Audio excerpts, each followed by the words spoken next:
Philippe, le match s'est beaucoup joué devant au début du match. Est-ce qu'on était vraiment supérieur? Est-ce que vous aviez préparé quelque chose de spécial? Oui, on avait préparé un petit peu, on avait vu que devant il y avait quelques faiblesses, notamment sur les mêlées fermées et sur l'organisation autour des phases de ruck. Donc effectivement, le début de match, on a essayé d'appuyer là où ça faisait un peu mal pour eux. Et puis nous aussi, on avait besoin aussi de se rassurer, de montrer que le match de la Moldavie, où les garçons avaient beaucoup donné, et peu récompensé parce qu'on avait subi les impacts physiques.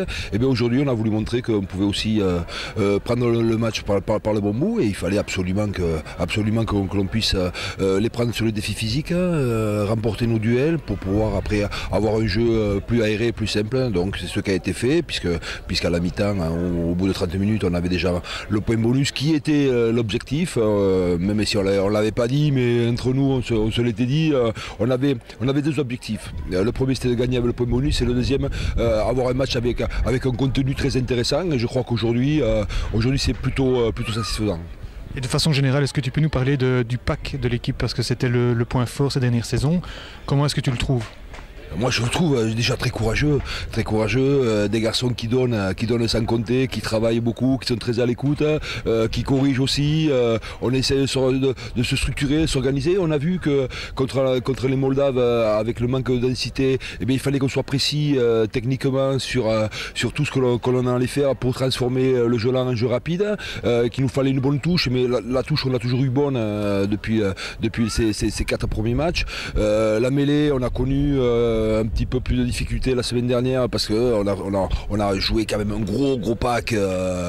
Moi, si je peux le comparer avec le championnat français, moi je dis que cette équipe-là, c'est le 5 de devant, c'est comparable avec une bonne équipe de Pro D2, au moins sur la densité physique, quoi. Donc c'était énorme, et aujourd'hui on a montré que nous aussi, avec des valeurs du combat, on pouvait le faire. Mais on le savait, puisque les 2 premiers matchs aux Pays-Bas et contre l'Ukraine, on avait dominé ce secteur-là, donc c'est toujours encourageant, et puis c'est toujours très agréable pour les avants de marquer sur des essais collectifs comme ça.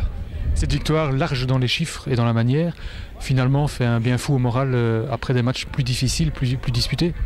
Oui, ça fait de bien. Alors après, il y a 2 façons d'aborder les matchs. C'est où on se croit supérieur et on ne met pas les ingrédients qu'il faut, et on fait des matchs qui sont approximatifs, ou alors on fait comme on a fait aujourd'hui par intermittence, parce qu'il y a eu un peu de déchets aussi, forcément, par intermittence, du jeu construit avec de l'organisation, du jeu collectif. Et c'est pour ça que ces essais sur ballon porté ou sur mêlée, ça récompense le travail collectif. Après, il y a eu de l'alternance, il y a eu du jeu au près, du jeu au large, il y a eu de bonnes actions, des ballons lâchés dans le bon tempo, et puis oui, ça montre que collectivement on est en train de construire, mais on est sur des bonnes bases, et puis 70 points, ça fait quand même toujours plaisir, on ne marque pas à toutes les rencontres, 70 points, donc quand ils sont là, il faut savoir les apprécier, mais il faut savoir les construire, ces matchs là, parce que c'est pas facile quand on sait qu'intrinsèquement on est entre guillemets supérieur à l'équipe que l'on reçoit, mais la supériorité se voit aussi à la fin, c'est ça qui est important.